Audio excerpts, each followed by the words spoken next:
வணக்கம். இன்றைக்கி ஜானூஸ் கிச்சனில் காரசாரமான நண்டு கிரேவி செய்யலாம். நான் மிக்ஸி ஜாரில் 1/2 டேபிள் ஸ்பூன் அளவுக்கு பெருஞ்சீரகம் 10-15 மிளகு சேர்த்துருக்கேன். இது கூடவே 2 பச்சை மிளகாய், ஒரு மீடியம் சைஸ் வெங்காயம், அதே மாதிரி ஒரு மீடியம் சைஸ் தக்காளி கட் பண்ணி போட்டிருக்கேன். இதை கோர்ஸாக அரைச்சி எடுத்துக்கலாம். இந்த மாதிரி இப்போ ஒரு சட்டியில் 1 டேபிள் ஸ்பூன் அளவுக்கு எண்ணெய் சேர்த்துருக்கேன். எண்ணெய் காஞ்சதும் அரைச்சி வச்சுருக்க மசாலாவை அதில் சேர்த்துக்கலாம். ஸ்டவ் மீடியம் ஃப்ளேமில் வச்சுட்டு இதை ஒரு 2 நிமிஷத்துக்கு வதக்கி விட்டுக்கலாம். கூடவே கொஞ்சம் கருவேப்பிலையும் சேர்த்து வதக்கி விட்டுக்கலாம்.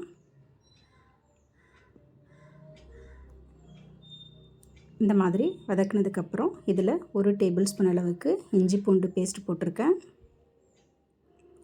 அதையும் சேர்த்து 2 நிமிஷம் வதக்கி விட்டுக்கிறேன்.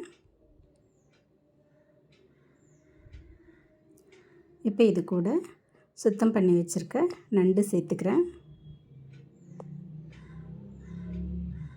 சேர்த்து 1 நிமிஷம் கலந்து விட்டுக்கிட்டு இப்போ இதில் உப்பு காரம்லாம் சேர்த்துக்கலாம். இந்த மசாலாவுக்கு டேஸ்ட்டுக்கு தகுந்த மாதிரி உப்பு சேர்த்துருக்கேன். 1/2 டேபிள் ஸ்பூன் அளவுக்கு உப்பு சேர்த்துருக்கேன். மஞ்சள் தூள் 2 சிட்டிகை சேர்த்துருக்கேன். வரமிளகாய்த்தூள் 1/2 டேபிள் ஸ்பூனும், குழம்பு மிளகாய்த்தூள் 1 டேபிள் ஸ்பூனும் சேர்த்துருக்கேன்.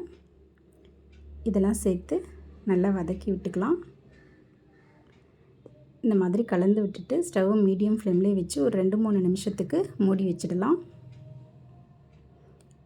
3 நிமிஷம் கழித்து திறந்துட்டு மறுபடியும் கலந்து விட்டுட்டு இதில் தண்ணி சேர்த்துக்கலாம்.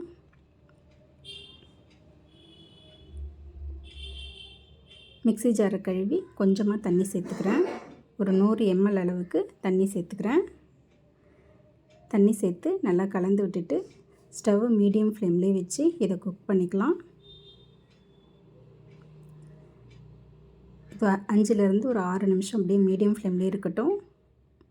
இப்போ ஓப்பன் பண்ணிவிட்டு இதை நல்லா கலந்து விட்டுட்டு இதில் ஒரு 100 ml அளவுக்கு தேங்காய் பால் சேர்த்துருக்கேன். இந்த தேங்காய் பால் சேர்த்து நல்லா கலந்து விட்டுடலாம்.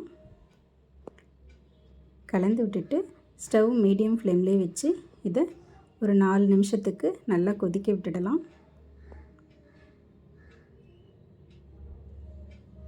இந்த மாதிரி நல்லா கொதித்து வந்த பிறகு கடைசியாக இதில் கொத்தமல்லி தழை சேர்த்துக்கலாம்.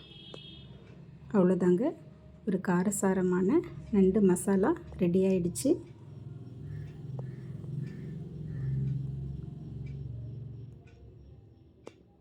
Thanks for watching.